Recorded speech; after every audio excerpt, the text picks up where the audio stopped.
So, I started these Quaren-hope-dealer videos with stories of inspiration and living legacies. So why not keep in this tradition and add in walking testimonies? I've met several in my life, and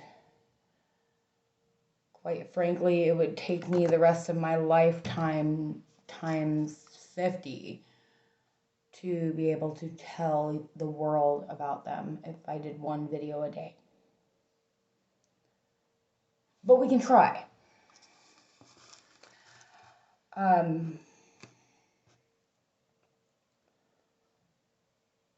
One that comes to mind is a young lady I met when my daughter was about in between 8 months to a year and a half old. And I had heard her story. Actually, I had heard her story before I had even come to Idaho.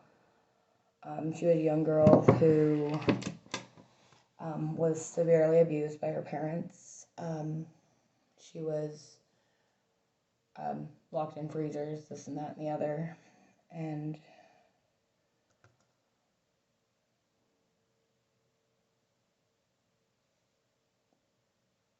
meeting this girl, other than looking at some of the physical damage she ensued, you could never tell that she was not a very well-rounded, adjusted child. You could tell she was blessed. It took them finally several calls from family, concerned neighbors, concerned friends, and whatnot, and whatever, to find this girl actually locked in the freezer at the time. She was actually taken and almost died. This girl lost both her lower limbs and still lived a normal life like she should. Raised by her grandparents. Sometimes you never know what will go through a person's head when they're hurting someone. But what matters is protecting the person. This girl and my daughter seemed to hit it off from the time they met, and they met at the public pool. Georgia was scared of the water until she met her, and she didn't want to go anywhere in the water. Nothing to do with the water unless it was the bathtub. She was a year old, but if Georgia was with her, she would go all over the water with her, and Mom was close by. And my daughter Georgia was always hanging out with her when she was getting older and in school. And she was sad to see her go to middle school when she was still in elementary school, and this girl has now graduated high school. My daughter, literally, anytime we would be in town, if we didn't live in the town at the time, would look for her if we were out and about to see if she could see her friend. She said, "Mom, that girl went through a lot of hurt, but she gives me a lot of hope."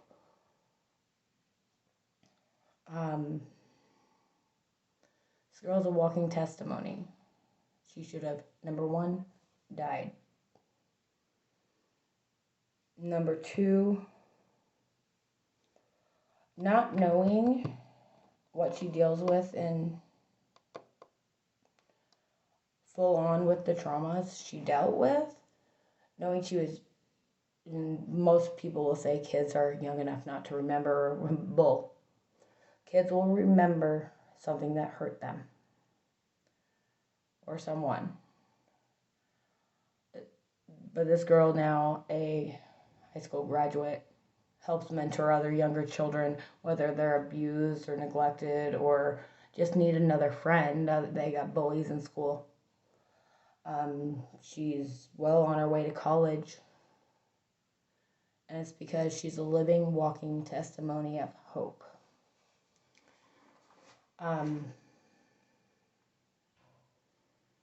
That's just one of many. Another one would be, I'll say young lady, because it's not right to say old to any lady. But I'll say young lady I knew back in Illinois, who worked with my mother. She remembered me as a young lady coming in 10, 11, 12 years old after school in the summer at lunch and dinner to pass trays, to volunteer pass trays. One of the ways that my parents helped instill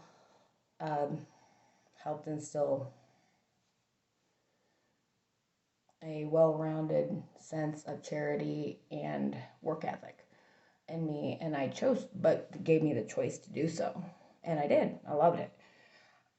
But she remembered, and how I know that is when I went back to Illinois with my daughter. It's been about 4 years ago, for about a year and a half. She was one of my daughter's school nurses, and she'd see her on a daily because she's multiple times on a daily because she's diabetic.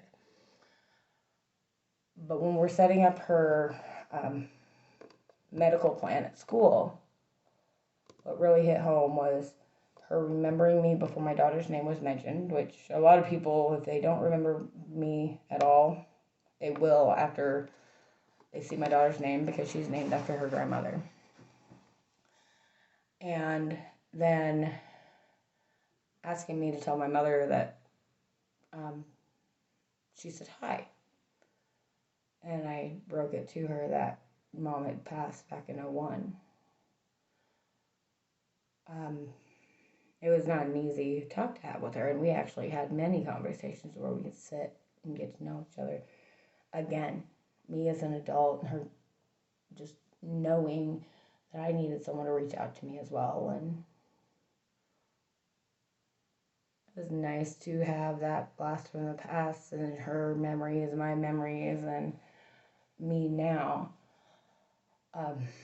But one thing she told me is that back in 2005, she was diagnosed with end-stage colon cancer and given 6 months to live. I talked to this woman last week, and back in early 2005, 6 months to live, she would have passed away in 2005. It is now 2021. She should have been dead over 15 and a half years ago. As living, walking testimony, she lives just the same way she did before, helping others, working her butt off every day, 2 or 3 jobs, sometimes just to make ends meet, school nurse, nurse in the hospital, in-home nursing. And what I've noticed with her, she just inspires hope and builds hope in others, whether it be children, whether it be the elderly, or whether it be someone in a hospital bed sick. She instills hope, and then goes home and helps instill hope in her grandchildren and her older children. She still does, as far as I know, I don't know if COVID has affected it for her, but she does yearly mission trips to orphanage in South Korea. She helps build lives. One young lady who was in actually the same orphanage she goes to every year is actually here in Spokane, and a very good friend of mine. I know her name now, and I know her name before she was adopted into the States. And it's just those little starts of walking testimonies and the rolling snowball effect that it has on others' lives, whether people notice or not, And sometimes people just don't listen. One thing I will be doing is omitting names unless I have permission to put them out there when I do these walking testimonies.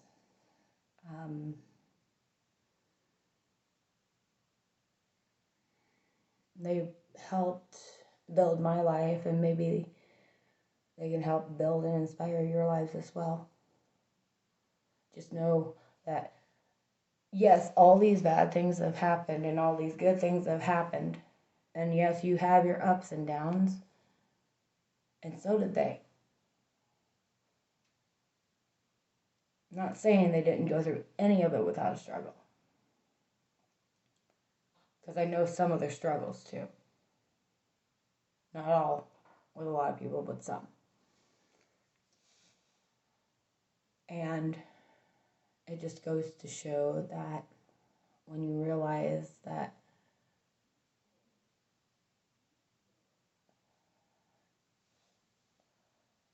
when you can find all the blessings with all the bad stuff that's going on at that time and being,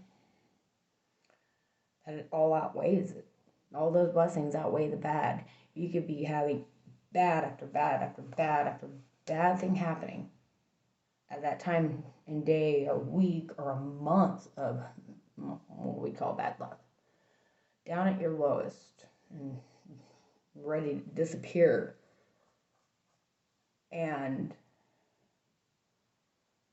you would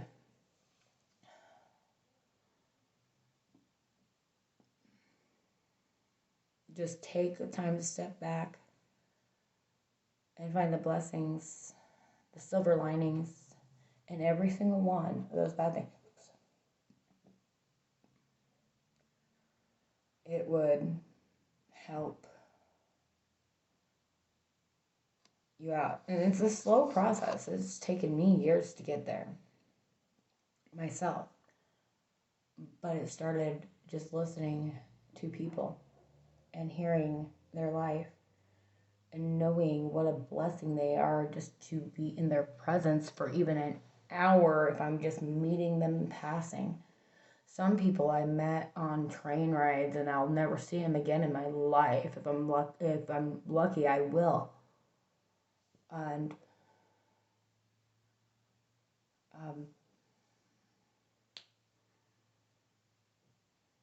it's one way I was blessed, and hopefully you guys will be blessed too, to be able to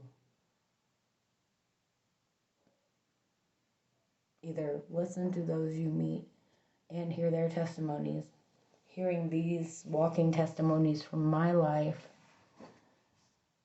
or all around just blessed.